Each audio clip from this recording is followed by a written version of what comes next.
दोस्तों एक बार फिर से मैं आपके लिए south central railway SCR railway apprentice 2026 apply online form fill up process की अपडेट लेके आ चुके हैं। किस तरह से आप एससीआर रेलवे एसीटी अप्रेंटिस के 2801 खाली पदों के लिए अपने फॉर्म अप्लाई कर सकते हो। स्टेप बाय स्टेप कंप्लीट जानकारी आपको इस वीडियो में दी जाएगी। लास्ट डेट ऑनलाइन आवेदन करने की 11 अप्रैल 2026 है। आप जल्द से जल्द अपना फॉर्म अप्लाई कर ले। ऑनलाइन आवेदन करते समय आपको कोई भी ऐसी गलती या फिर मिस्टेक नहीं करनी होगी जिसको करने से आपका एप्लीकेशन फॉर्म भी रिजेक्ट हो सकता है। फॉर्म अप्लाई करते समय आपको सभी महत्वपूर्ण बातों को ध्यान में रखना होगा, तभी आपका एप्लीकेशन फॉर्म सक्सेसफुली सबमिट हो पाएगा। ऑनलाइन आवेदन करते समय अगर आपके सामने कोई भी डिफिकल्टी आ रही है, कोई भी टेक्निकल प्रॉब्लम आ रही है, तो उसका हल भी आपको इस वीडियो में मिल जाएगा। फॉर्म अप्लाई करते समय आप अपना रजिस्ट्रेशन किस प्रकार से करोगे, कैसे आपको अपने डॉक्यूमेंट, सिग्नेचर, फोटोग्राफ कितने केबी में अपलोड करने होंगे, क्वालिफिकेशन की डिटेल आप कैसे फिल करोगे, किस तरह से आपको फीस पेमेंट करते हुए रजिस्ट्रेशन से लेकर प्रिंट तक अपना फॉर्म अप्लाई कर लेना होगा।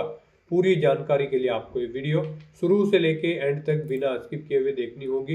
इस वीडियो को पूरा देखने पर ही आपके सभी सवाल और डाउट क्लियर होंगे। तो चलिए दोस्तों, बिना कोई वक्त गंवाए शुरू करते हैं SCR railway online form fill up की पूरी जानकारी। फॉर्म भरने से पहले आपको सबसे पहले हमारी वेबसाइट आईएनडी सरकारी नौकरी के पेज पर विजिट करना होगा, जिसका लिंक आपको नीचे description plus first comment box में मिल जाएगा। और हमारे इस पेज पर विजिट करके आप यहां से एससीआर रेलवे का फॉर्म अप्लाई कर सकते हो। साउथ सेंट्रल रेलवे भारतीय रेलवे की ओर से एसीटी अप्रेंटिस के लिए 2801 वैकेंसीज का नोटिफिकेशन रिलीज कर दिया गया था, जिसके लिए लास्ट डेट ऑनलाइन आवेदन करने की 11 अप्रैल 2026 है। अप्रेंटिस रूल के अकॉर्डिंग सैलरी दी जाएगी। 10वीं पास और आईटीआई से आप अप्लाई कर सकते हो। 15 से 24 वर्ष आयु सीमा है। 100 रुपये यूआर ओबीसी के लिए फीस है। एसएसटी फीमेल पीडब्ल्यूडी को फीस जमा नहीं करनी होगी। Online debit card, credit card, internet banking या यूपीआई से आप फीस पेमेंट कर सकते हो।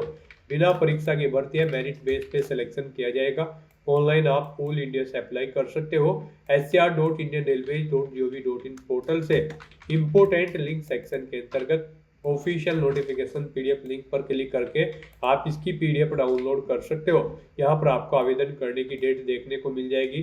कुछ इंपॉर्टेंट इंस्ट्रक्शंस आपको यहाँ पर दे दिए गए हैं। साथ ही साथ यहाँ पर आपको इसमें एलिजिबिलिटी क्राइटेरिया की डिटेल देखने को मिल जाएगी। ट्रेड वाइज आपको कैटेगरी वाइज वैकेंसीज की कंप्लीट जानकारी आपको यहाँ पर दे दी गई है।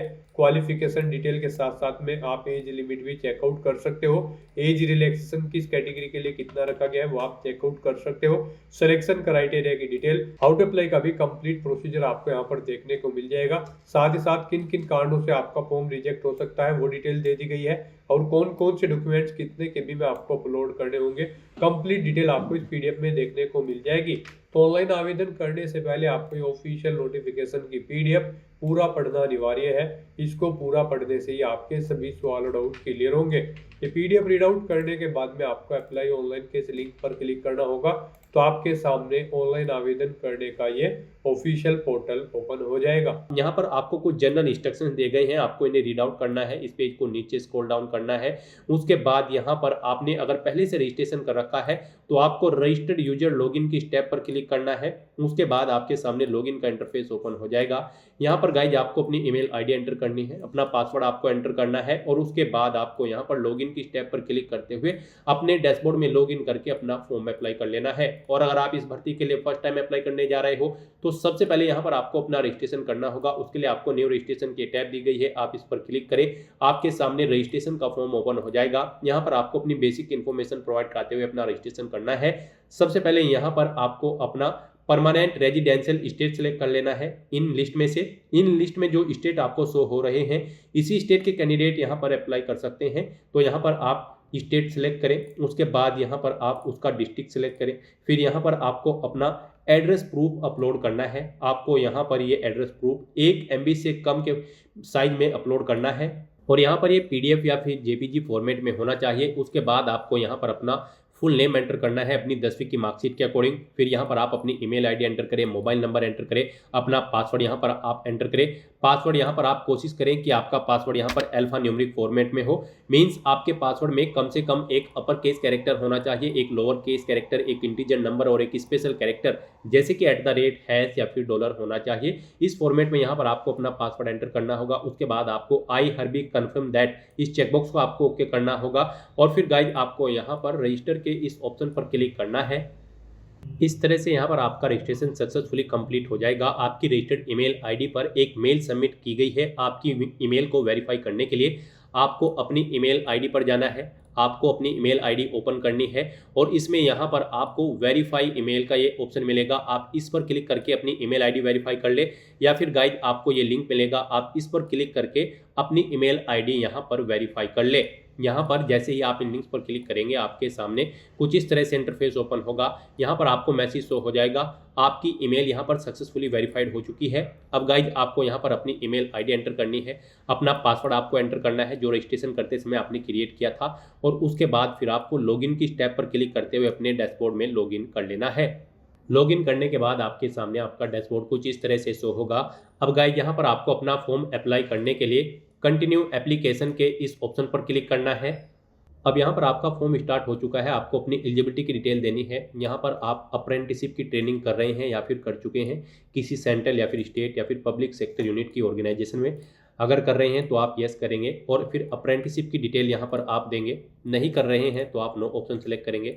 फिर यहाँ पर आपको ट्रेड सेलेक्ट करनी है, आप यहाँ पर जिस ट्रेड के लिए अप्लाई करना चाहते हैं, यहाँ पर अप्रेंटिस की जिस ट्रेड के लिए आप अप्लाई करना चाहते हैं वो ट्रेड आप सिलेक्ट करें। फिर यहाँ पर आपको उसकी लोकेशन शो कर दी जाएगी, उस ट्रेड के लिए किस किस लोकेशन पर जॉब अवेलेबल है। आपको यहाँ पर इन लोकेशंस को इधर ऐड करना है, आप इसे सेलेक्ट करें और ऐड के ऑप्शन पर क्लिक करें। आप यहाँ पर जिस पोस्ट को जिस नंबर पर इस सेकंड कॉलम में ऐड करेंगे उस लोकेशन को उस नंबर पर यहाँ पर प्रेफरेंस दिया जाएगा। तो यहाँ पर आप जिस भी लोकेशन पर जॉब करना चाहते हैं उसे आप 1 बाय 1 करके यहाँ पर ऐड कर दें। उसके बाद यहाँ पर आपसे पूछा गया कि क्या आप वार्ड ऑफ EX सर्विसमैन हैं, अगर हैं तो आप इस ऑप्शन को क्लिक करेंगे। डेट ऑफ अटेस्टेशन यहाँ पर आप सिलेक्ट करेंगे और डिस्चार्ज की डेट यहाँ पर आप अपनी सिलेक्ट कर लेंगे। और अगर नहीं हो आप EX सर्विसमैन तो आप इस चेकबॉक्स को ओके नहीं करेंगे, फिर आपको डिटेल नहीं देनी होगी। फिर आपसे पूछा गया कि क्या आप PWBD कैंडिडेट हैं, अगर हैं तो आप ऑप्शन को चेक करें। उसके बाद अपनी डिसेबिलिटी का टाइप सेलेक्ट करें, सब टाइप सेलेक्ट करें, अपनी डिसेबिलिटी की परसेंटेज दें। नहीं है तो आप इसे ऐसे ही अनचेक रहने दें। फिर यहाँ पर आपको अपना जेंडर सेलेक्ट करना है, अपनी कम्युनिटी आपको यहाँ पर सेलेक्ट करनी है, अपनी डेट ऑफ बर्थ आपको सेलेक्ट कर लेनी है। फिर यहाँ पर आपको अपनी 10वीं क्लास की डिटेल प्रोवाइड करनी है। यहाँ पर आपको बोर्ड का नाम देना है, जिस बोर्ड से आपने अपनी 10वीं क्लास पास आउट की है। पासिंग ईयर आपको देना है, कब आपने अपनी 10वीं क्लास पास आउट की है। मैक्सिमम मार्क्स यहाँ पर आपको देने हैं, वो उसमें से कितने मार्क्स आपने ऑब्टेन किए हैं वो आपको एंटर करने हैं। इनके अकॉर्डिंग आपकी परसेंटेज कैलकुलेट करके यहाँ पर आपको शो कर दी जाएगी। फिर ऐसे ही यहाँ पर आपको अपनी ITI की डिटेल देनी है। ऊपर आपने जो ट्रेड सेलेक्ट की होगी वो ट्रेड यहाँ पर आपको शो कर दी जाएगी। फिर आपको बताना है आपने NCVT या फिर SCVT किससे ITI पास आउट की है, ऑप्शन सेलेक्ट करें। पासिंग ईयर यहाँ पर आप बताएं कब आपने पास आउट की है। मैक्सिमम मार्क्स यहाँ पर आप एंटर करें, इनमें से आपने कितने मार्क्स ऑब्टेन किए हैं वो आप एंटर करें। इनके अकॉर्डिंग आपकी परसेंटेज कैलकुलेट करके ITI की यहाँ पर आपको शो कर दी जाएगी। इस तरह से यहाँ पर आपको अपनी क्वालिफिकेशन की डिटेल फिल करनी है। फिर यहाँ पर आप जो कैटेगरी ऊपर सेलेक्ट करेंगे अपनी कम्युनिटी, उसके अकॉर्डिंग आपको आपकी फीस का डिटेल्स यहाँ पर शो कर दिया जाएगा। अगर आप रिजर्व कैटेगरी से बिलोंग करते हैं तो फिर यहाँ पर आपको कोई फीस जमा नहीं करानी है। और अगर गाइड आप यहाँ पर अनरिजर्व OBC कैंडिडेट हैं तो फिर आपको 100 रुपये फीस के रूप में जमा कराने होंगे। इस तरह से यहाँ पर अपनी ये डिटेल फिल करने के बाद गाइड फिर आपको सेव एंड कंटिन्यू के इस ऑप्शन पर क्लिक करना है। नेक्स्ट यहाँ पर आपको अपनी एड्रेस और कुछ अन्य डिटेल्स प्रोवाइड करनी है। यहाँ पर आपको अपने फादर का नाम एंटर करना है। आपकी नेशनलिटी आपको ऑटोमेटिकली फिर मिलेगी जो आपने पीछे सिलेक्ट की थी। फिर यहाँ पर आपको अपना आधार नंबर एंटर करना है या उसका इनरोलमेंट नंबर आपको एंटर कर देना है। अगर आपका आधार अभी तक आपके पास नहीं आया है तो आप अपना इनरोलमेंट नंबर एंटर कर सकते हैं। फिर यहाँ पर आपकी बॉडी पर कोई कट या तिल का निशान है तो उस 2 पैलेस के नाम यहाँ पर आपको देने हैं, नहीं है तो नो मार्क आप एंटर कर सकते हैं।